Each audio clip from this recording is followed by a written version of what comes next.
Buenas tardes. Buenas tardes. Eso sí, gracias. Okay, so hoy, como pueden ver, que hoy es miércoles, que today is Wednesday, and here we have, ¿qué vamos a hacer hoy? Right? What are we doing today? We have objetivos del día, these objectives, and I like to go over the objectives in English, right? Because I want to make this very clear what we're doing in class today. So I'm going to be reading this. Demonstrate understanding of the imperfect and preterite tense. So this is going to be our main focus. This is our objective for today, okay? Going to the second point, we're reinforcing imperfect uses and we're reinforcing preterite uses, okay? Now you may ask, how, right? We know what we're doing, but how? So we're going to get to the cómo.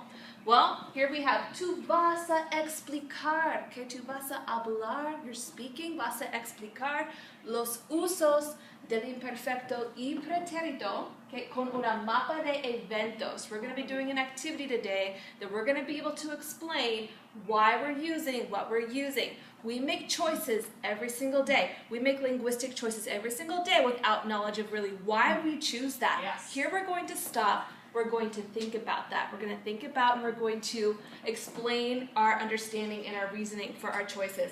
Okay, the second part, tú vas a destacar. Here, that's a new word, so I'm going to put this in parentheses for you. Highlight. Okay, vamos a destacar entre verbos, between verbs of the imperfecto y pretérito. Okay, you're also vas a escuchar. Right? We're going to hit on a lot of these different senses today. We're going to escuchar, hablar, vamos a escribir también para reforzar, again I have it in English, reinforce, estos conceptos.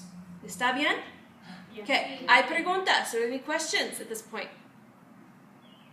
¿Estamos bien? Okay, adelante. So, what we're going to do first is we're going to get into groups. And I'd like you to get into groups of 3, okay? And I'd like you guys to discuss what are the uses of the imperfect tense?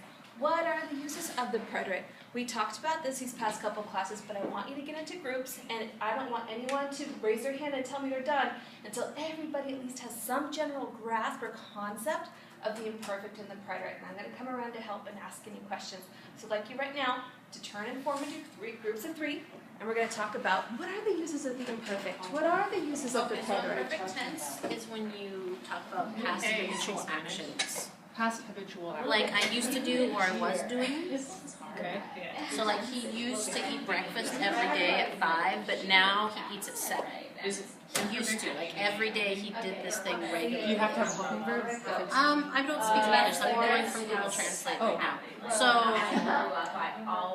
So again, when you use it in Spanish and when you use it in English are not always the same. I know in Japanese when I use like the imperfect tense, it's not the same situation as when I use it in English. Like we talk about things existing differently. But essentially when we're talking about habitual action, for imperfect tense, it's habitual action, something you do all the time. So like I go to school at 7. Where do you go from?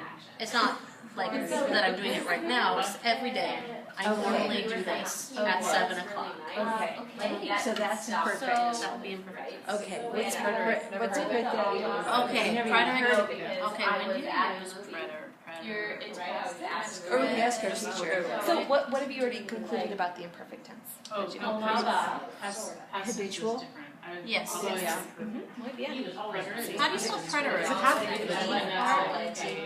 Right, but he was when so yeah, you're right. So he was nice in that moment. Yeah, I was learning to swim. Okay. I was learning French. So this is Was obviously learning something that is imperfect. Spanish specific. So that's not necessarily habit. Okay. I So used to. And we'll get into that because preterite is also going to indicate a specific start and end, a definite start and end. So if you're saying I was learning, there really is no indication of that start or that ending. Therefore, you would opt for the imperfect. But it was like that class was separate, so 2 and 3 together in the summer class. We took a class in the first.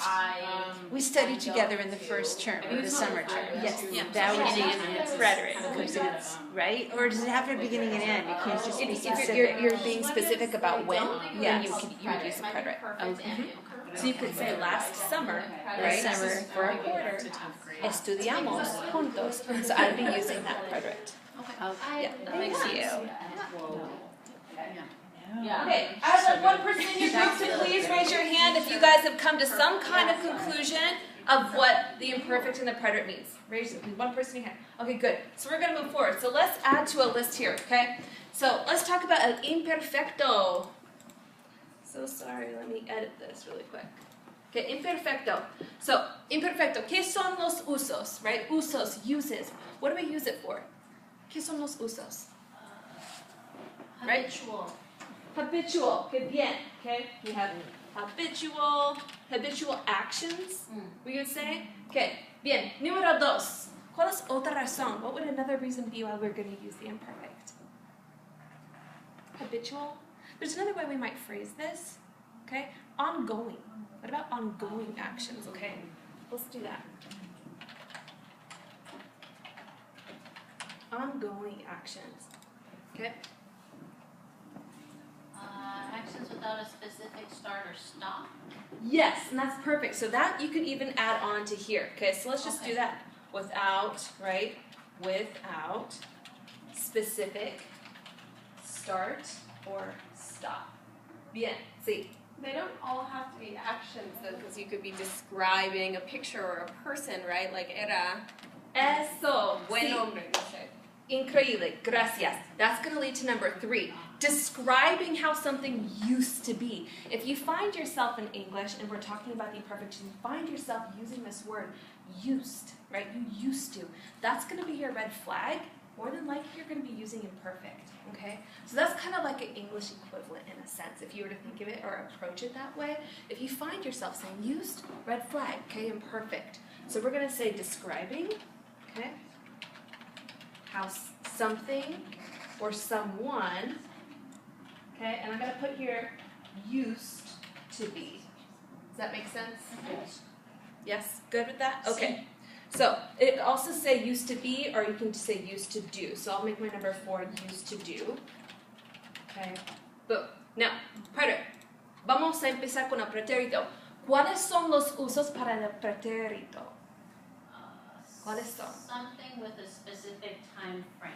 Yes, and I like to call those actions one and done. Okay, they're one and done. You do it one time. Okay, it's not ongoing. It's very clear that you did something one time. So if I did something like, if I wrote something, and I'm writing a story, and all of a sudden one character said something. That verb to say, decir, they said something. Is that going to be imperfect or preterite? Preterite. Why? It's over. It's one and done. It's over. One and Okay, one and done. So we're going to say one and done, okay? And that also going to lead to what was already said earlier, a specific start and end, okay? A specific start and end. Also, one other one that may not be so obvious is an interrupting action. So if I'm starting a story, right, I'm going to set the scene. You're going to always set the scene for the imperfect, and I actually want to add that here to number 5. Okay, it's going to be, we're going to be using imperfect for setting the scene. I'm sorry, class, I forgot. Setting the scene. Right, you're setting the scene, but here we have our interrupting action. So I'm going to pretend that I'm telling you a story. Once upon a time, there was a guy, right? He was out late at night, and he was crossing the street when all of a sudden, this guy came out of nowhere and said, "Give me your money." Right? He came out of nowhere, all of a sudden, right? So you're looking for context clues, right? You're looking for expressions, right, that are going to trigger some kind of interrupting action. I was setting the scene, and now some kind of action, right, triggered by an expression, is going to then prompt the preterite. So we're going to use interrupting actions, okay?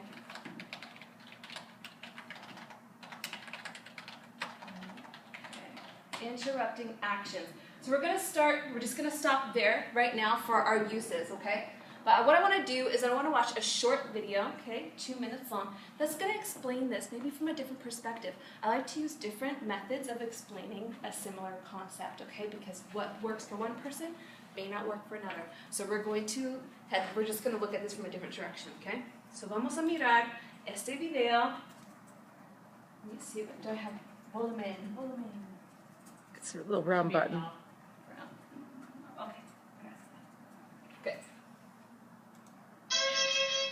Bienvenidos a un reviso sobre las diferencias entre el pretérito y el imperfecto. El pretérito o preterite en inglés expresa una acción en el pasado.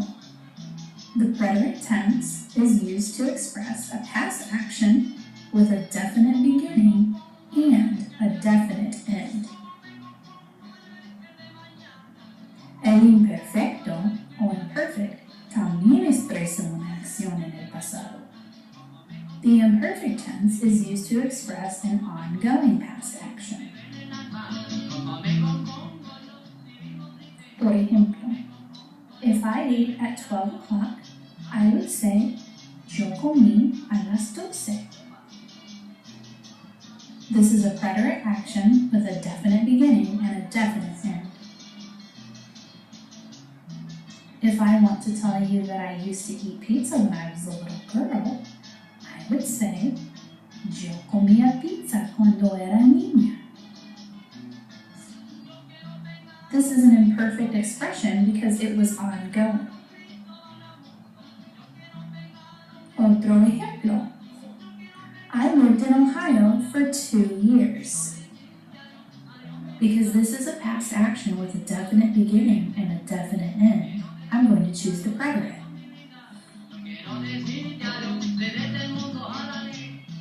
Yo viví en Ohio por 2 años. But if I want to tell you that I just lived in Ohio, that is an ongoing past action, so I'll choose imperfect. Yo vivía en Ohio. Vamos a ver el último ejemplo. If I want to tell you that when I was little I played with blocks, I would be expressing an ongoing past action. Therefore, I would choose imperfect. Cuando yo era niña, yo jugaba con bloques. But what if I played baseball yesterday? Yesterday would indicate a definite beginning and a definite end. Therefore, I would choose preterite. Ayer jugué al béisbol. Y eso termina nuestro reviso sobre las diferencias entre el pretérito y el imperfecto. Gracias por haber prestado atención. Adiós. Okay, bien, okay, adiós. Okay, bueno, vamos a empezar a otra actividad. So the same concept we're going to be practicing in both our native language English, okay, and the target language Spanish. So what I'm going to hand to you right now, as you're going to see in the dot camera here, okay, we have this worksheet here, and what I have done for you is highlight some of these action verbs, okay, well these verbs, right? These are actions. So here I'm going to ask you to locate which ones you think should be in the imperfect and the preterite. So each of you are going to get a different color crayon. You're going to get 2. You pick which one's going to be your imperfect, which one's going to be your preterite. You're going to go through and you're going to read this and go, hey, okay, once upon a time, there were. What did we talk about one of the uses for the imperfect? Setting the scene, right? So this would be an example of setting the scene. So if I made this my imperfect, okay, my imperfect color, I am then going to just put a box around this because I believe this is going to be imperfect and I can justify my answer because this is setting the scene. Okay, making sense? So if we were to continue, once upon a time there were 3 bears that lived. Task. You treat it like not like it did not have a stop and start. Right, so again it would be what? Imperfect. Bien. Okay? So you're going through, as you're choosing, you're justifying your answers. When you get through this portion and you are done, you then have this story in español, porque estamos aprendiendo español, right? We're learning español. So we have this same story here in Spanish, but I have given you both the preterite and the imperfect form. So I'm not expecting you to produce that. I'm giving that to you, okay? Because we're still learning. So what I want you to do at that point is you go back to your original story and go, hey, okay, I indicated that was imperfect, okay? Now do I know these forms? You're doing quite a couple tasks at the same time. You're not only justifying your reason, okay? But you're also having to reinforce those endings.